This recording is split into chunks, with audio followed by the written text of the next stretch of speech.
আমি প্রথমে একটি ব্যাপার দূরে যেতাম না। যেখানে একজন সাংবাদিক ভাই বলেছিলেন যে আমরা 4টা থেকে অপেক্ষা করছি, আমরা 5টায় শুরু করেছি। আমি ভাই কিন্তু বলে রাখছি, আমি পৌনে 4টার সময় এখানে এসে বসেছিলাম। আমি 4টার আগে এসেছি। আমি বড় ভাইয়ের কাছে একটা জিনিস শিখেছি, যে কোনো টাইম দেওয়া হলে তার আগে 10 থেকে 15 মিনিট আগে এসে বসে থাকো। আমি কিন্তু ভাই একদম টাইমে এসেছি, আমি 15 মিনিট আগে এসেছি। আমার প্রতি খুব নারাজে খুশি হব।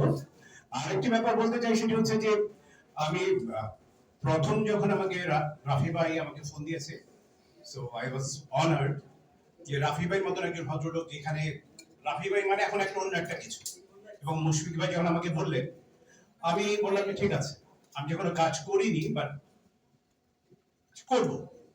আমি তখন একটি ব্যাপার চিন্তা করেছি, আমি ছোট্ট একটি বলতে পারি যে আমরা বোম্বেতে একটা জিনিস দেখেছিলাম, একটা ছবি হয়েছিল ট্রিপল আর, যেটা অস্কারের একটি গান আমরা পেয়েছি। আমরা কিন্তু এখানে একটা ট্রিপল আর আছে, আপনারা সেটা ধরতে পারছেন কিনা আমি জানি না। ট্রিপল আর আছে কিন্তু, রায়হান, রাফি এন্ড রুবেল, এটা ট্রিপল আর কিন্তু একটা আছে। কারণ আমার বিশ্বাস যে ট্রিপল আর যেরকম একটা সুপার ডুপার হিট হয়েছে, undoubtedly it is going to be a hit thing. এইটা আমার বিশ্বাস ইনশাআল্লাহ হবে। আপনারা যদি আমাদের পাশে থাকেন, আপনারা যদি আমাদের জন্য দোয়া করেন, ইনশাআল্লাহ আমরা সেইভাবে একটি জিনিস দিতে পারবো। আমার অনেক বলার কিছু নেই, আপনারা সকলেই দোয়া করবেন। আমি যেহেতু আমি প্রথমবার আমি এই ওয়ার্ল্ডে ঢুকেছি, আমি আশা করবো যে একটি দিয়ে যেন শেষ না হয়ে যায়, এটা আমি এখানে থাকতে চাই। মেইন কথা যে ফিল্মে অনেক দিন ছিলাম আপনাদের দোয়ায়, আপনাদের ভালোবাসায়, ঠিক সেরকম এই ওয়ার্ল্ডে যেহেতু আমি ঢুকেছি প্রথমবারের মতো, আমি এখানেও কিছুদিন থাকতে চাই, যদি আপনারা সেই ধরনের সহযোগিতার হাত বাড়িয়ে দেন। এবং এখানে যারা বসে আছেন, মুশফিক ভাই থেকে শুরু করে, রাফি ভাই থেকে শুরু করে, তারা যদি ফিল করেন যে ইয়েস রুমের ভাইকে এখানে প্রয়োজন, আমি সব সময় থাকবো। এবং আপনাদের দোয়া সবসময় ছিল, আজীবন ছিল, আছে এবং ভবিষ্যতেও দোয়ার প্রত্যাশা রইল। আপনারা সকলেই ভালো থাকবেন, সুস্থ থাকবেন, আমার জন্য দোয়া করবেন। আসসালামু আলাইকুম। কৃতজ্ঞতা জানাচ্ছি আমার অত্যন্ত প্রিয় পরিচালক রায়হান রাফি।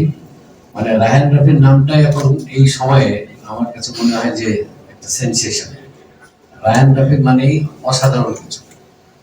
আমি খুব চাই আমি রাফির সাথে যখনই দেখা হয়, রাফি তোমার ছবিতে ছোট্ট একটা ক্যারেক্টার আমাকে রাখবা, কারণ আমি শিখতে চাই। রায়হান রাফির ফিল্ম মানে নতুন কিছু। আমরা যেটা শুনেছি, ফিল্ম তখনই হিট হয় যখন দর্শক সেখানে নতুন কিছু দেখতে পাই, নতুন কিছু। রায়হান রাফির ফিল্মে সবকিছু নতুন।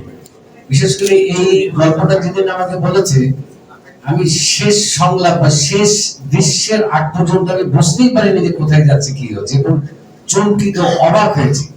This is cinema. আমার মনে হয় রাফি সিনেমা খায়, সিনেমা নিয়ে ঘুমায়, সিনেমা নিয়ে নিঃশ্বাস নেয়, সিনেমা নিয়ে প্রশ্বাস নেয়। This is Raihan Rafi. সে কারণেই আমি প্রচন্ড আশাবাদী যে এই ছবিটি একটা কন্টেম্পোরারি তো অবশ্যই, এবং এই ছবিটি আমাদের বাংলাদেশের মানে ওয়েব সিরিজের ক্ষেত্রে একটু নতুন নতুন একটা চমক দেবে বলে আমি বিশ্বাস করি। এবং এখানে যারা অভিনয় করছেন, আমার খুব ভালো লাগছে যে রুবেল ভাই, আমি যদিও আমরা সমসাময়িক, কিন্তু আমার মনে আছে আমি যখন কলেজে পড়ি তখন রুবেল ভাই সেই লড়াকু, রুবেল ভাই সেই ট্যাসি ছবি দেখে আমরা চমকিত হতাম। তো সেই রুবেল ভাইয়ের সাথে কিছুদিন একসাথে থাকবো, স্ক্রিন শেয়ার করবো, করতে পারবো আশা করছি। সবকিছু মিলিয়ে আমার খুব ভালো লাগছে। এবং স্পেশালি মঞ্জু ভাইকে অনেক কৃতজ্ঞতা যে মঞ্জু ভাই এই সময়ে বাংলাদেশে এরকম একটা সময় এত বড় ধরনের একটি প্রজেক্ট উনি করছেন। আমাদের কথা চিন্তা করি, দেশের কথা চিন্তা করি, দর্শকদের কথা চিন্তা করি, বিহাইন্ড দ্য ক্যামেরা টেকনিশিয়ানদের কথা চিন্তা করি।